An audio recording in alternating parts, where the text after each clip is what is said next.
Hello and welcome to Alien Nemesis Devlog Week 5. My name is Victor and I'm going to show you this week's update. As you can see, there is quite a lot of features that have been added throughout this week, especially when it comes to level design. So let's get started with level design itself. So you can see the parking lot has upgraded a little bit. It's just not like an empty parking lot. We have a few cars, a few things that you can see have been added. So the parking lot is a lot more elaborated, and as you remember, there's an UFO. There was a UFO over here last time, and now we have a little platform that it can lead up to the top, which here would be like the big arena with the fight with the boss alien. And now we also have a lake, a nice little lake, which will be a alien over here, zombies spawning around, and a lake which originally will result in death of the character if should he try to step in, but that has not implemented just yet. Also, there's like the camping site, a few houses over here, some benches, a campfire. So yeah, as you can see, when it comes to level design, has been quite a lot, and which includes like even the minor areas over here. And this little square is basically supposed to be like where the power-ups will be, so once you defeat the aliens, or basically the power-ups, the smaller power-ups that your character will get. And there's also the tower, the ranger tower, which is a bit empty at the moment. I'm not so sure if there will be more content or not, but this is supposed to be where the ranger tower will be, and an enemy which will be there as well. And that is for level design. Now let's go for the player character. The player characters actually have some improvements this time around.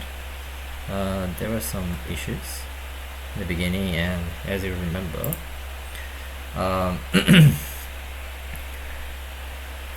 the player character couldn't move too fast. Now, as you can see, it's much more faster. Yeah, this is like just regular walking. And it has like two more input commands, which is like the dash, which you can do like for direction, no matter which one you want to do. You can do walking as well. And as you can see, also he has like a run button, so it goes a little bit faster. There's also some increased jumping height, which allows for easier platforming and a little bit more control for the jumping in itself. Now let's talk about the AI. The AI, well, there was a little bit of incrementation, a lot of fixing in terms of how he behaves. So as you remember, there's a common alien, and there was the melee alien which did a little bit extra. Now we have a little bit different alien. As you can see, he's just like shooting regularly, but this one does something extra. Let's see if we actually managed to see that. And there we go, he just teleported. So this is supposed to be like an evasive alien boss, which kind of is a little bit harder to hit. So he will be kind of moving around and more evasive.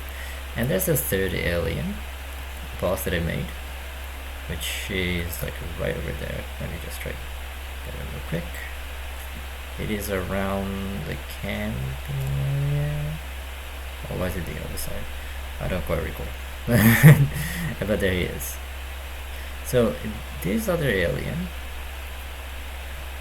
he is a bit more special because if he shows me, he has like a more constant fire. As you can see, it's not quite intentional, unfortunately. He is supposed to. Okay, sorry, this is the wrong alien. This is the melee alien. The alien that I wanted to show is another one. It's alien that can actually shoot like bigger and more damaging projectiles. So let me see, it would be around that area, around the lake area. Yeah, so there should be an alien over there that will be shooting like doing like much bigger shots. And there he is. So come on over here, show everybody there, and there you go. This is like this big projectiles, which if it hits you, it's supposed to be a lot of damage. So there you go. It dealt like a significant amount of damage in comparison to like the regular shots. Oh god. Do the normal shots, please. There you go. The normal shot is still dealing more damage, so I have to fix that later. But as you can see, he can shoot like bigger projectiles every once in a while. And now being exposed to the death screen. So this is the final thing that we implemented. There is one more thing in anime, but I'm going to go back to that later. But this is the final thing that we implemented after all of the few things that I just showed. So as you can see, I have a death screen, and my character is kind of stuck because I kind of removed his input control. So I have like a menu which you didn't get to see in the beginning, because the menu was kind of breaking the game when I was trying to implement it, but it is functional. But it was breaking the AI when I was trying to use it, so I had to actually start this display with just directly from the play. But as you can see, it has like all these three things. The exit for obviously for exiting the game, if I press this it will quit, and the play, which if I do it's just gonna work normally. Ish. Okay, anyway, now back to the enemies, since I died before I actually showed it, even though I didn't have to quite show. You should remember, the enemies in this game used to have like health bars, so you're hanging on top of them, and that was for all enemies. It's not there, as you can see, but if I shoot them, it pops up. So this is to make the UI a little bit more cleaner.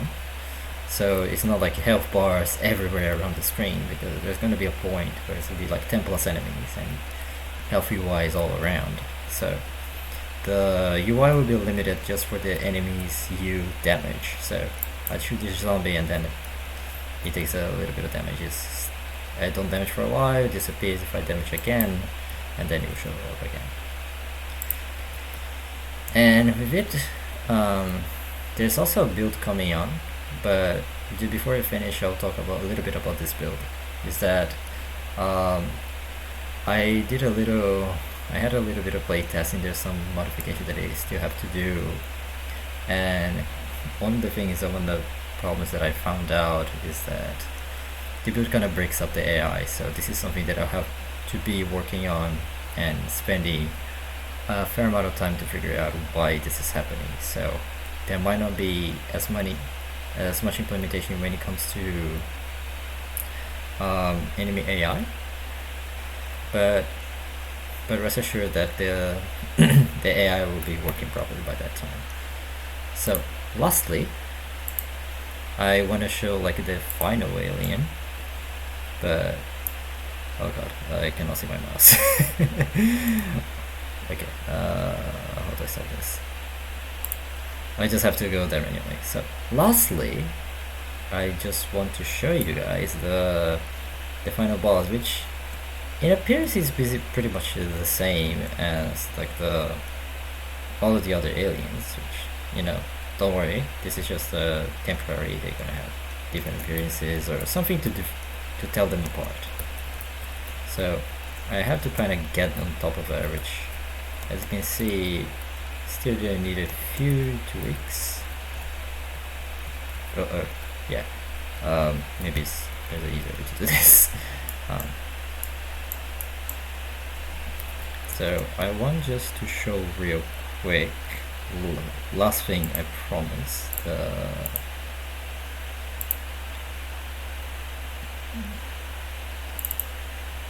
the final alien that I made. Oh god. There we go.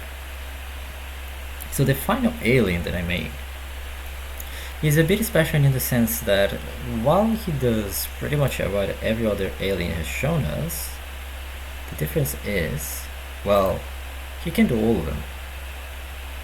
So he will do the melee, and he teleported, and then now he teleported and then tried to do a melee attack on me, and now he shot like a big projectile on me. So he basically can use like all of the special moves from the other aliens, so we can do like some really nice mix and match of the special abilities from the aliens. I intend to add at least one more special ability, so we have like a really nice variety of AI special moves. But first, as I told you before, the AI is a bit broken, so we'll be fixing on that. I'll be focusing on that first. Anyway, that was Alien Nemesis DevLog Week 5.